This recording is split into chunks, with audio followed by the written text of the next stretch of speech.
Innal hamdalillah nahmaduhu wa nasta'inuhu wa nastaghfiruh wa na'udzu billahi min syururi anfusina wa min sayyiati a'malina man yahdihillahu fala mudhillalah wa man yudlilhu fala hadiyalah wa asyhadu an la ilaha illallah wahdahu la syarikalah wa asyhadu anna Muhammadan abduhu wa rasuluh la nabiyya ba'dah amma ba'd. Sahabat Asar TV rahimani wa rahimakumullah. Pertama-tama kita bersyukur kepada Allah Subhanahu wa taala atas limpahan nikmat yang Allah berikan kepada kita semua.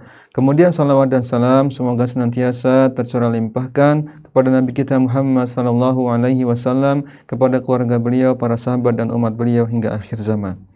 Dan kemudian senantiasa kita berdoa, kita menyandarkan diri kita kepada Allah Subhanahu wa taala karena lemahnya diri kita, banyaknya kesalahan yang kita lakukan. Kita bersandar kepada Allah Subhanahu wa taala dalam hal kita belajar mencari ilmu agama. Kita minta Allah mudahkan kita dalam memahaminya, mudahkan kita dalam istiqomah rutin dan mendapatkan manfaat dari ilmu yang kita pelajari, kemudian berbuah amal soleh dan diberkahi ilmunya, membuahkan rasa takut kita kepada Allah dan merasa diawasi oleh Allah Subhanahu wa taala dalam setiap aktivitas ibadah kita sehari-hari.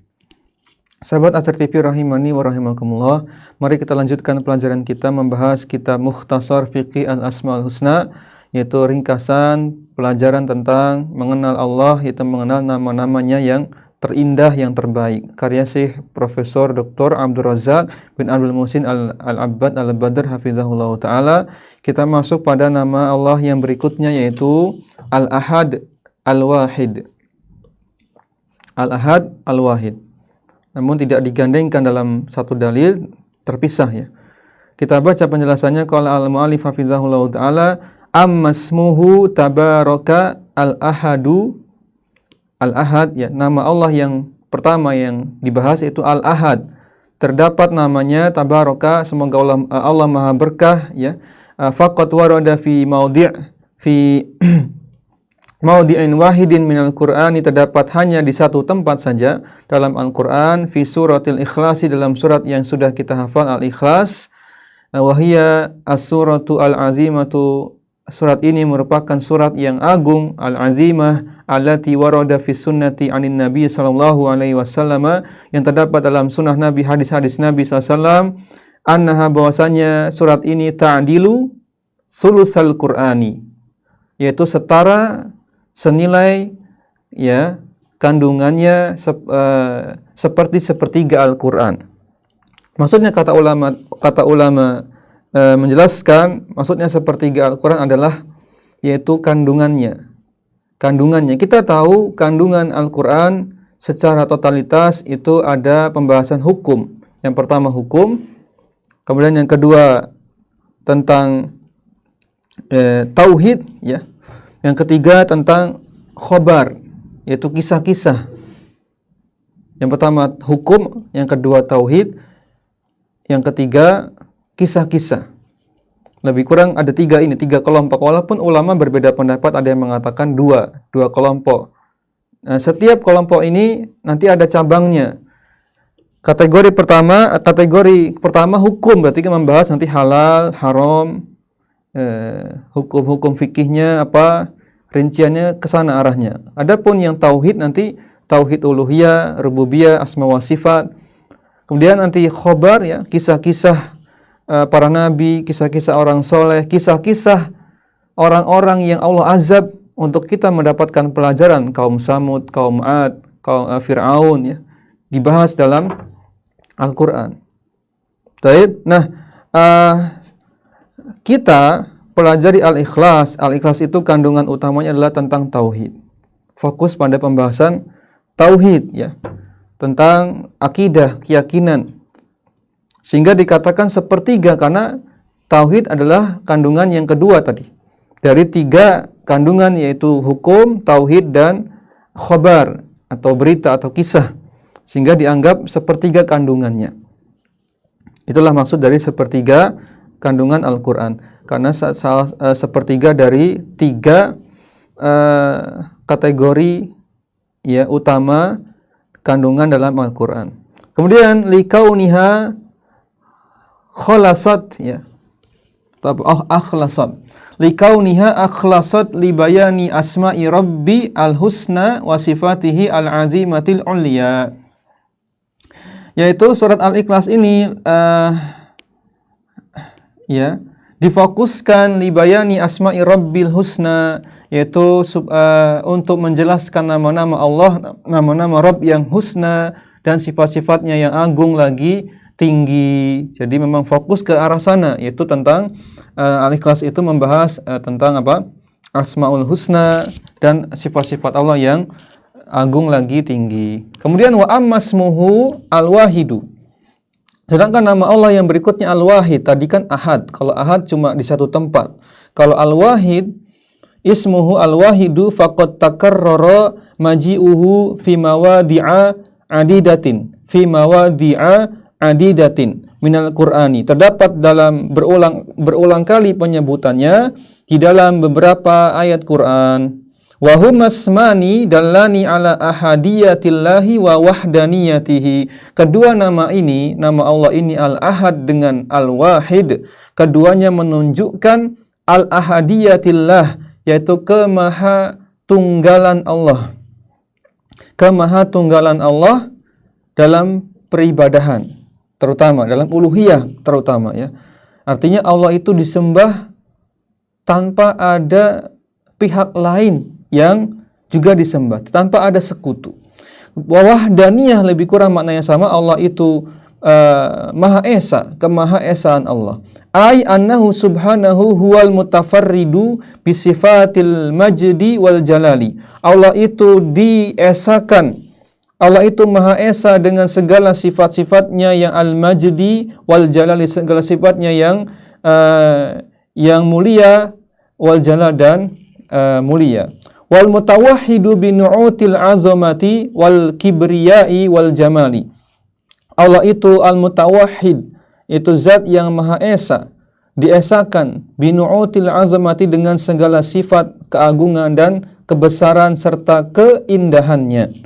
Wa huwa wahidun fi dzatihi la syabiha lahu. Allah itu Maha Esa, Maha Satu, Maha Tunggal, zatnya tanpa ada yang menyerupainya sama sekali, tanpa ada yang serupa satupun bagi Allah. Zatnya. Di sini menunjukkan dalil bahwasanya zat Allah itu cuma satu, hanya satu, yaitu berada di atas arsy, beristiwa di atas arsy ya. Istiwa maknanya irtafa'a ala sa'ada istaqarra. Kata ulama, istiwa itu maknanya irtafa'a ala sa'ada istaqarra. Allah itu berada naik tinggi di atas dan menetap. Naik tinggi, berada di atas dan menetap di atas ars. Tanpa kita membayangkannya, tanpa kita menyerupakannya dengan makhluk. Taib. Kita lanjutkan, zat Allah itu satu, bukan di mana-mana. Sehingga dalil bahwasanya Allah itu satu. Adapun ayat Quran atau dalil yang mengatakan Allah itu di mana-mana, maka yang kita pahami adalah pengetahuannya. Bukan zatnya, itu pengetahuan Allah, sifatnya yang di mana-mana. Artinya Allah punya sifat melihat, mendengar, mengawasi, ya itu yang bisa di mana-mana. Tapi zat Allah cuma satu di atas arsy. Baik, kemudian kita lanjutkan, wa wahidun fi sifatihi la masila lahu. Allah itu Maha Esa dalam sifat-sifatnya, tidak ada satupun yang semisal dengannya. Wa wahidun fi af'alihi la syarika lahu wala zahira. Dan Allah itu Maha Esa dalam segala perbuatannya. Artinya Allah itu satu-satunya yang mampu mencipta. Ya, Allah itu satu-satunya yang mampu memberikan rizki dengan sempurna. Allah satu-satunya yang mampu menciptakan alam semesta dan seterusnya. La syarika lahu, tidak ada yang menandinginya, tidak ada sekutu baginya, la zahira, dan tidak ada pelindung, penolong yang lain selain Allah ya, yang bisa mampu menolong dengan sempurna dan melindungi makhluknya dengan sempurna. Kita bisa menolong, kita bisa ya melindungi seseorang, namun tidak sempurna. Adapun Allah, sifat-sifatnya semuanya sempurna, tiada tandingan bagi Allah. Wa wahidun fi uluhiyatihi falaisa lahu niddun fil mahabbati wa ta'zimi wa zalli wal khudu'i.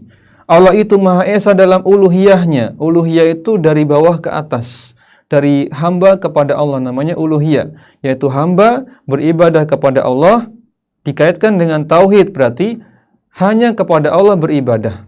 Nggak boleh sholat kita ditujukan kepada Allah kemudian juga kepada yang lain. Nggak boleh sembelihan hewan kita ketika Idul Adha kepada Allah, namun ketika perayaan hari-hari adat yang lain kepada Nyi Roro Kidul misalkan, kepada penunggu gunung, penunggu ladang.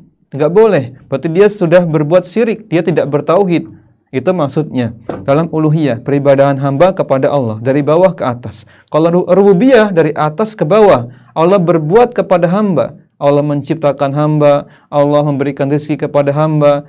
Cara mengesahkannya bagaimana? Kita yakini satu-satunya zat yang mampu menciptakan kita adalah Allah. Kita yakini satu-satunya zat yang bisa memberikan rizki dengan sempurna adalah Allah. Sumber rizki adalah Allah, bukan yang lain. Baik, kita lanjutkan. Falaisa lahu niddun, tidak ada satupun ya tandingan bagi Allah fil mahabbati, dalam kecintaannya, wa ta'zimi, dalam keagungannya, wa dzulli, dalam apa ini? Fil mahabbati wa ta'zimi wa zalli wal khudu'i. Ini nampaknya ya, ini sambungannya dari wa wahidun fi uluhiyatihi falaysa lahu niddun fil mahabbati wa ta'zimi wa zalli wal khudu'i. Taib. Ya, Allah diesakan dalam uluhiyah, kita beribadah kepada Allah disertai dengan kecintaan kita kepada Allah. Dalam masalah cinta kita kepada Allah, berarti cintanya hanya kepada Allah. Itu maksud. Ini contoh-contoh ibadah, itu amalan hati ya. Ini amalan hati ini. Wa ta'zim, ya, kita agungkan Allah. Hanya satu-satunya yang kita agungkan dengan setinggi-tinggi pengagungan adalah Allah ketika beribadah kepada Allah saja. Wa zalli, yaitu ketundukan kita, kerendahan kita, hinakan diri kita hanya kepada Allah, ya, hanya kepada Allah. Wal khudu'i, tundukkan diri kita, sungkurkan kepala kita, sujud kita hanya kepada Allah. Wa qad kana takarrara wurudus millahi al-wahidi fil Qur'anil Karimi fi maqamatin muta'addidatin fi siyaqi takriri tauhidi wa ibtali syirki wa tandidi. Kemudian terdapat penyebutan nama Allah Al-Wahid berulang-ulang dalam Al-Qur'anul Karim fi maqamatin muta'addidatin, di berbagai tempat dalam konteks yang beragam, fi siyaqi takriri tauhid, yaitu diantaranya konteksnya ketika membahas tentang tauhid, ketika konteksnya dengan berkaitan dengan penjelasan persetujuan terhadap tauhid, pernyataan penetapan tauhid, maka nanti biasanya terdapat nama Allah Al-Wahid. Juga terdapat pada konteks yang lain, yaitu ibtali syirki, yaitu konteks ketika membahas tentang penentangan terhadap perbuatan syirik, penolakan terhadap kesyirikan. Maka nanti muncul biasanya ada pembahasan nama Allah Al-Wahid.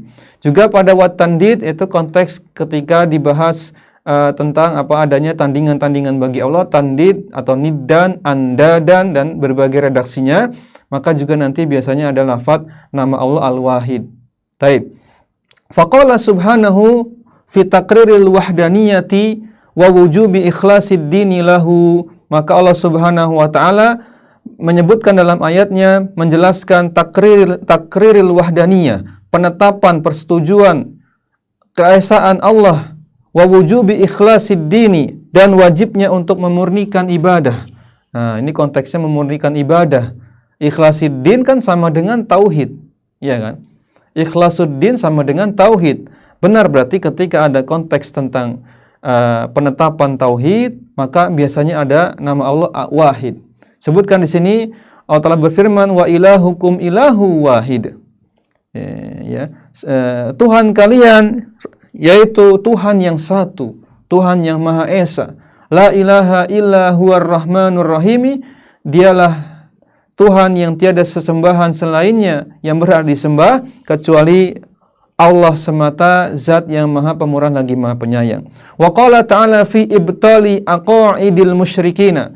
Juga bukti bahwasanya pada konteks pembahasan tentang penolakan, penentangan, ketidaksetujuan akidah-akidahnya orang musyrikin, batilnya akidah musyrikin, maka biasanya juga dimunculkan nama Allah Wahid. Allah Ta'ala berfirman dalam surat An-Nahl, kalau tadi sebelumnya Al-Baqarah, tadi yang di atas, wa ilahukum ilahu wahid la ilaha illa huwa rahmanur rahim. Al-Baqarah ayat 163. Adapun yang kita baca sekarang, dalil adanya lafaz nama Allah dalam konteks batilnya akidah orang-orang musyrikin terdapat di surat An-Nahl ayat 51. An-Nahl 51. Allah Ta'ala berfirman, wa qala Allahu la tattakhidhu ilahaini itsnain innama huwa ilahu wahid fa iyaya farhabun. Allah Ta'ala mengatakan, la tattakhidhu, janganlah kalian menjadikan ilahaini itsnain, menjadikan dua Tuhan atau mengambil dua Tuhan. Janganlah beribadah kepada dua Tuhan. Yang pertama Allah, yang kedua selain Allah. Dua Tuhan di sini minimal, ya. Boleh jadi 3, 4 atau lebih, kata ulama tafsir. Innama huwa ilahun wahidun. Sungguhnya Allah itu hanyalah zat Tuhan yang maha satu. Fa iyaya farhabun. Tuhan itu satu maksudnya gitu. Tuhan itu satu saja, tidak boleh banyak-banyak. Fa iyaya farhabun. Nah, sini ya faedahnya iyaya, ya. Fa iyaya farhabun. Iyaya ini kan sebenarnya maf'ul bihnya, objeknya ditaruh di depan. Objeknya taruh di depan. Kemudian baru kata kerjanya. Maka menunjukkan penegasan sekaligus pembatasan.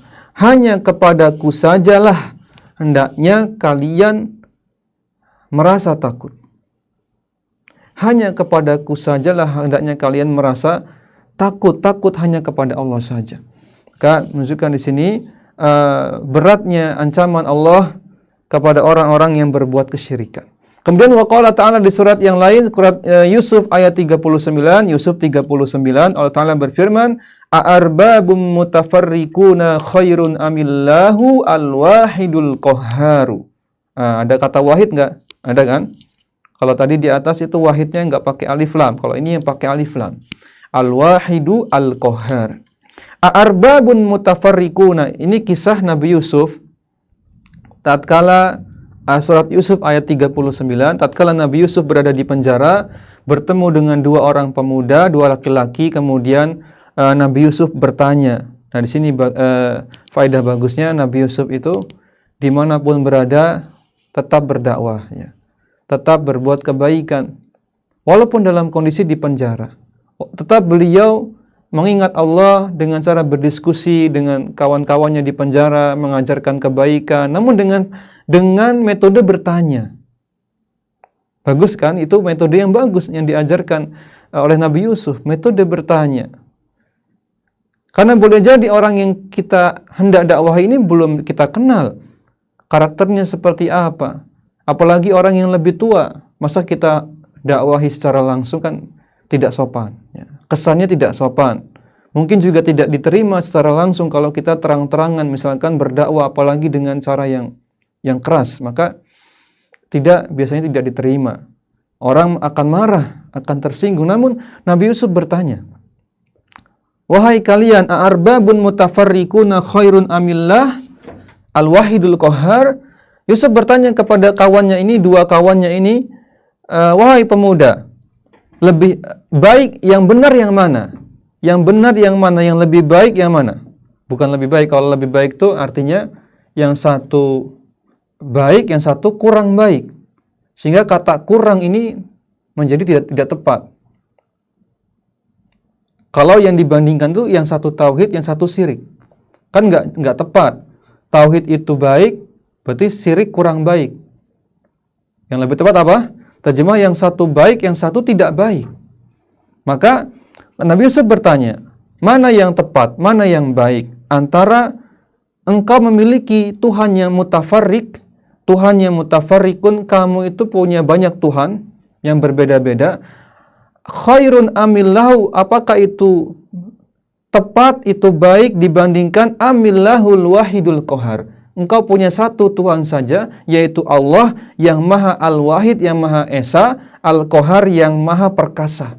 Nah, jadi dengan metode bertanya, pasti mereka akan menjawab, tentu akan lebih yakin, lebih tepat, ya, paling tepat, yaitu memiliki satu Tuhan saja, itu yang Maha Esa lagi Maha Perkasa.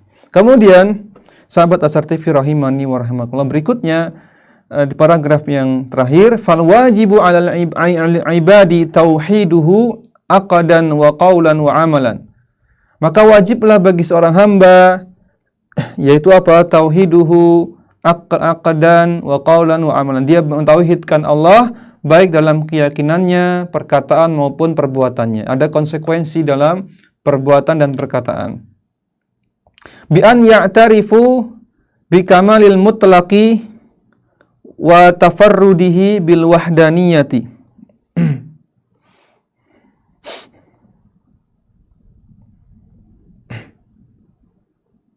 Ya, dengan cara mengakui kesempurnaan Allah, dengan mengakui kesempurnaan Allah secara mutlak, sifat-sifatnya, nama-namanya, lebih khusus lagi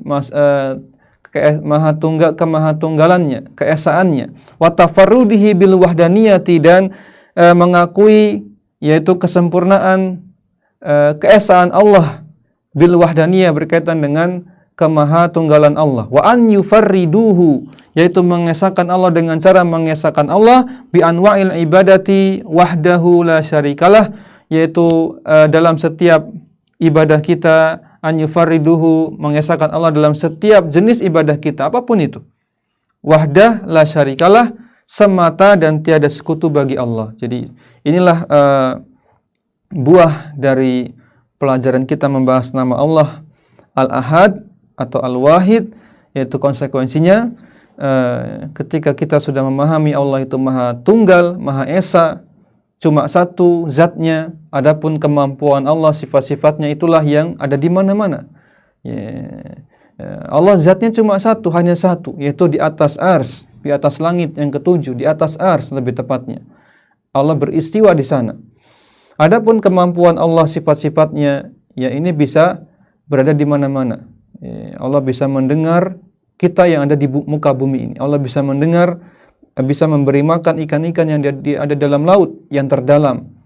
Allah mendengar orang-orang yang beribadah meskipun di dalam hutan yang paling dalam, yang paling terpencil.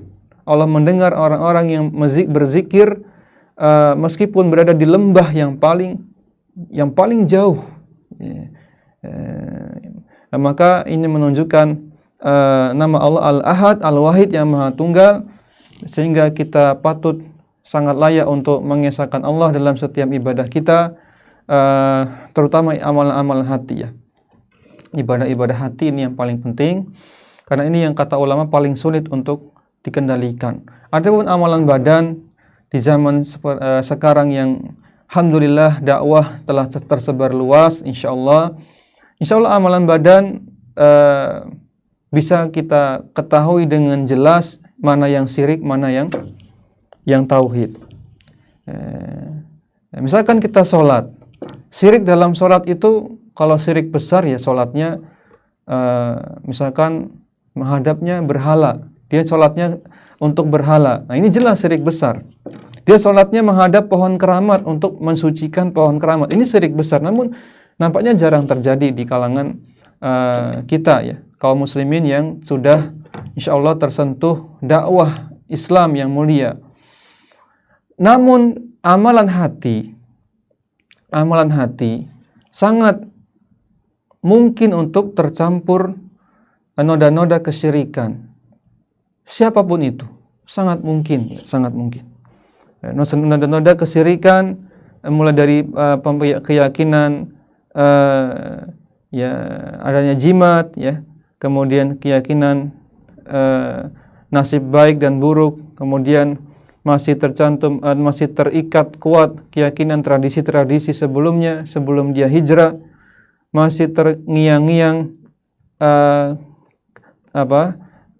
keyakinan dia sebelum menjadi mu'alaf, misalkan kalau dia mu'alaf ya masih terngiang-ngiang keyakinan Trinitas ya, Allah itu punya anak, ada Tuhan Bapa dan seterusnya, masih terngiang-ngiang itu. Amalan hati sulit ya, sulit sekali. Dua orang yang sholat dengan gerakan yang sama, nampaknya sama-sama khusyuk, ternyata yang satu mendapatkan dosa, yang satu mendapatkan pahala. Kok bisa beda? Karena yang satu hatinya ria, yang satu hatinya ikhlas. Sholatnya sama, gerakannya sama, pakai peci sama, pakai sajadah, pakai sarung, pakai baju koko sama. Sholatnya bersebelahan, yang satu mendapatkan dosa, yang satu mendapatkan pahala. Kok bisa tadi? Karena amalan hati tidak terlihat ya. Maka ini teman-teman sekalian rahimani wa rahimakumullah, jadi PR bagi kita semua untuk terus mengupgrade amalan hati kita, rasa cinta kita hanya kepada Allah. Kita lewat jembatan tidak lagi perlu khawatir ya, harus mengklakson mobil atau motor kita lewat jembatan, tidak perlu. Karena Allah lebih kuat daripada jin penunggu jembatan itu. Kenapa kita harus takut dengan, misalkan kalaupun ada misalkan jin yang menunggu jembatan, yang suka membahayakan pengendara yang lewat, maka bacalah zikir saja cukup ya.